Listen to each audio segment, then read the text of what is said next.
And now, like, you know, as you go on to other projects, I mean, you carry along these friendships, thankfully, Yes, but yes. this must have changed your life and career. I mean, completely. There will not be a Oh, day that goes by the rest of your life probably where you were not recognized or interact with somebody no, every through the day, prism of Outlander. every day. I was at the gym yesterday, and the woman next to me talked to me as if I was Dougal. And that happens all the time. And I'm very happy for it, you know. I'm very mindful of the impact that the show has on people and continues to have. You know, there are constantly more and more people coming to the show that weren't there at the beginning. So I'm always very careful when I meet people when they say, oh, I've just started watching Outlander. And I don't tell them anything, nothing. I hope you enjoy it. Well, on behalf of the fans, we thank you, sir. You're a class act. It is always a joy to talk to you. You're an absolute legend, my friend. Oh, bless you. Thank you for celebrating with us today. Happy 10th anniversary, Outlander. Happy anniversary. Yes.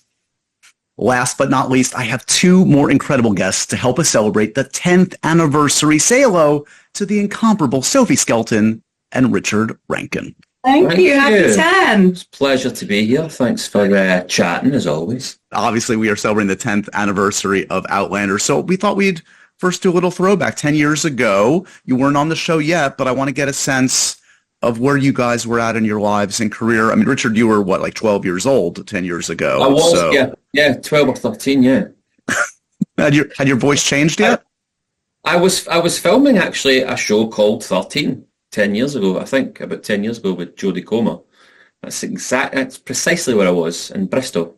Sophie, where were you at? How was the career going? Level of optimism about where you were at? It's actually a really interesting time. I mean, I actually had a lot of job and scheduling conflicts, and then Outlander was kind of my choice in the end. It had been a fairly long audition process, and in the process I'd watched season 1, and it was just so rich and so epic that I chose a little Outlander, and here we are.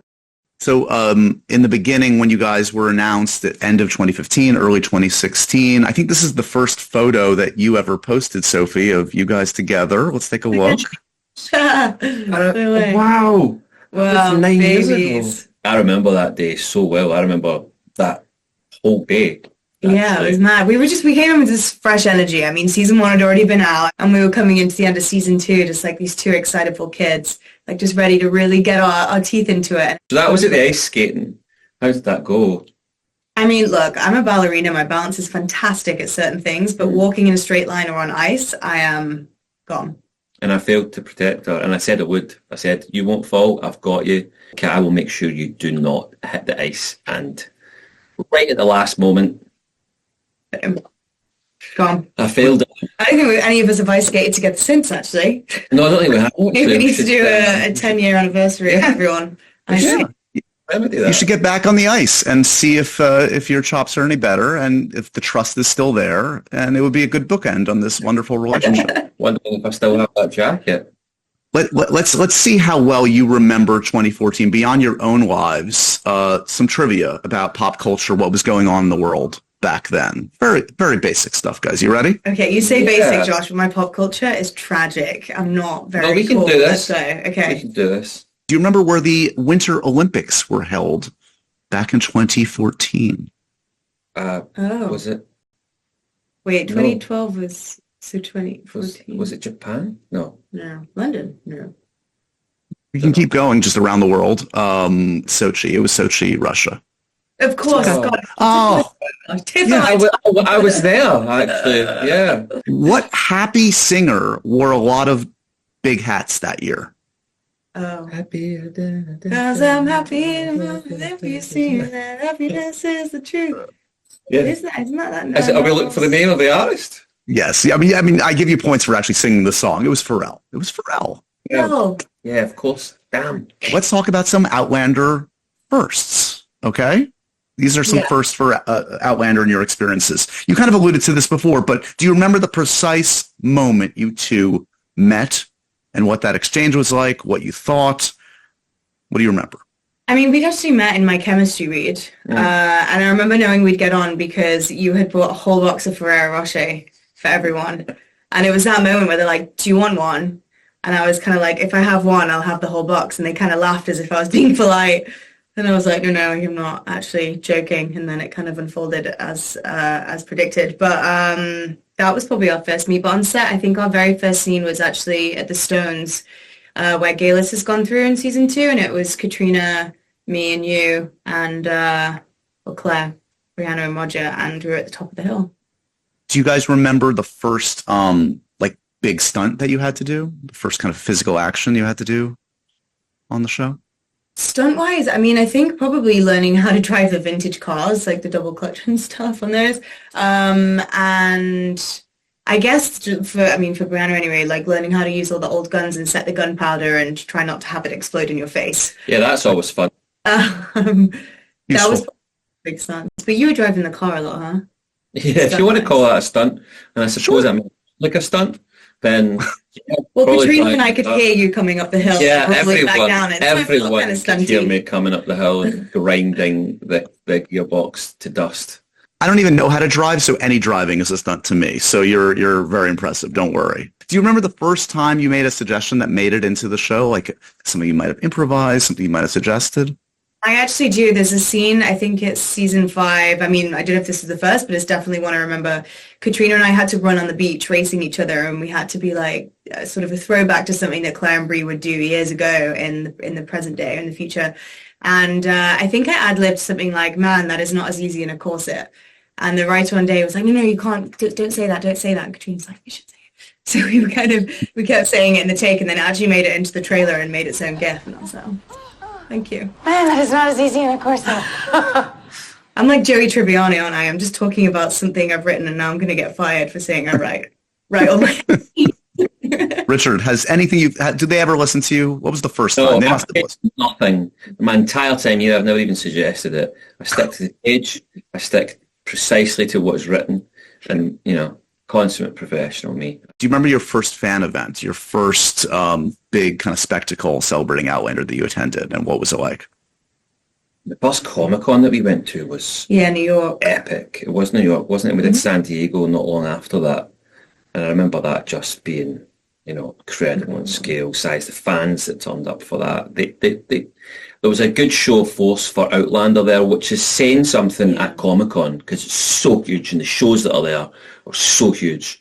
I mean, it was amazing because we kind of knew what we were getting ourselves in for, right? That we'd already seen the phenomenon that season 1 had turned out to be, an attraction the show had and was having. And that was kind of the first time that door was unlocked, and we were in the midst of that fandom, and it was incredible. Like, the support is just beautiful, and it hasn't stopped. It's just grown and grown. It's really cool. I would imagine it's one thing you sign onto a show like this and the fan base is there and it's talked about, but it's like to actually see it and feel it in the moment. You're like, oh, well, this is palpable. This is real. I think one of my first encounters actually was a woman came up to me and she was like, you're so lucky. She's like, you're the only person in the world who gets to call both Sam and Tobias daddy. And I was like, oh. So now, every time I have to call Tobias daddy, Frank daddy in the script, I'm like, Think of that one fan. Amazing. Obviously, the fans know the show backwards and forwards, and I know you guys know it too. Let's do some Outlander trivia. You ready, guys? Okay. Are you Okay. I can actually see Richard sweating from thousands of miles away. I see it happening. Okay. I'm Brianna. Roger. Roger. Yeah. I always get that one wrong. Okay. All right. First one. What is Claire looking for when she goes through the stones? For the first time? Yeah. It was an accident, no? She's looking for plants. Yeah, the forget-me-not flower. Yes. Not. Oh. Well, Okay. that's the gin. That makes sense. Got it. Amazing. We got there. Nice. Okay. Oh, I thought you meant that. Sorry, I misunderstood the question. I knew that. Don't try to do I this. thought you meant Don't. when she went through the stones. I was like, oh, she's going through the stones to find something, but I thought that was an accident. No, I knew she was finding forget-me-not. You flowers. lost. You got it wrong. It's okay. On what Gaelic holiday does Claire go through the stones? Halloween. Samhain. Nice. That was very fast. Yeah, he jumped in. He's like, this one I actually know. I'm going to say that. Who rescues Claire from an altercation with Blackjack? Jamie. Oh, no, wait, No, no, it's Graham's not. It's character. Graham's, yeah. It's Dougal. Dougal Mackenzie. Murta. Mutter. We got there. We got there. You just run through every character. Edit me better than That's getting out. It was Mutter McKettenday. Cool. God, maybe. Yeah, cool. The What fans are- injury? How about this? What injury does Jamie have when we first meet him in the show? It's a shoulder. Is that right? Yes. Yes. You. What real location is used for Castle Leoch? What? Stirling Castle? Say again? Stirling Castle? Oh wait, no, it's not. It's not. It's Is it a set? Is it the studio? no. It is a castle, and it is, of course, What's the first letter? D. Dooncastle. It's Dooncastle. That's a half a point, if that. Do we get a point for spelling? Josh, what's You- your disappointment level in us right now on a scale of 1 to disappointed? We got it. No, Dooncastle. No, the key is I come in expecting very little. I have Great. very low expectations. So you're doing great.